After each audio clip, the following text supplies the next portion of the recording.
பாப்பா இல்லாம இப்போ உங்க வீடு எப்படி ஃபீல் பண்றீங்க? அது ஒரு இருட்டறையே நினைக்கிறேன். இல்ல ஒருவேளை இப்ப இருந்திருந்தா என்ன சொல்லணும் அப்படின்னு நினைச்சிருப்பீங்க? நாங்கள் சொல்லணும்னு நினைக்கிறது நிறைய அவளுடைய ஆசைகள் கனவுகளுங்க. அவள் வந்து வெளிநாடு போகணும்னு ரொம்ப ஆசைப்பட்டாளுங்க.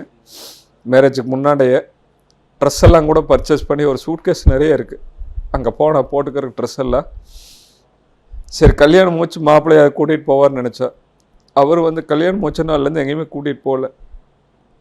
நான் பல தடவை சொன்னேன். அதாவது இந்த ஸ்டுடியோக்காரர் கூட வந்து ஆல்மெல்லாம் கொடுக்குறக்கு லேட் பண்ணிகிட்ருக்காங்க.